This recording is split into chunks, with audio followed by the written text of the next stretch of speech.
Good evening, everyone. First tonight, Governor Scott Walker says he intends to reform state welfare programs in the state this year. That includes expanded drug testing and work requirements, but also changes to families getting help for child care. Political reporter Jess Garb with the latest on what he's proposing. Jessica? Well, yeah, the governor has talked since late last year about more drug testing and work requirements, but today he also announced plans to end what he calls a cliff that some parents face on getting help paying for child care.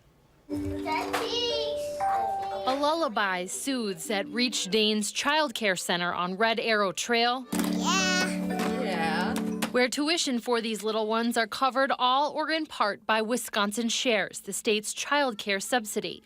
It's extremely difficult for many of these families to afford child care. Reach Dane Executive Director Jen Bailey says the problem is made worse by the limit to the subsidy. As soon as a parent makes more than 200% of the federal poverty level, their assistance is cut off. I've heard many stories from parents of being in situations where they've just received a promotion at their job. They're getting 10 cents, 20 cents an hour more, which just puts them over the income qualifications for the subsidy system.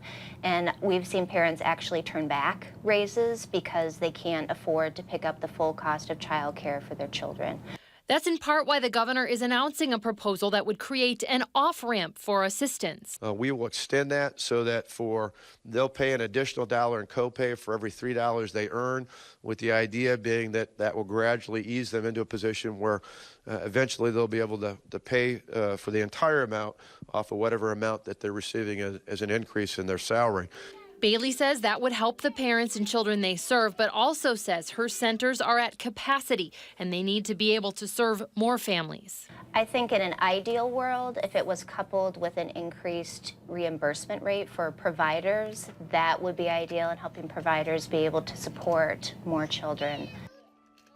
The governor said today he was looking at reimbursement rates for both child care and long-term care facilities, but didn't offer details beyond that. His other welfare changes would include expanded work requirements and drug testing for parents on food share benefits. They could then lose those benefits if they didn't meet either of those requirements. Some Democrats have been calling that plan morally unfair. Jessica Garb reporting from our news center tonight. Jessica, thanks.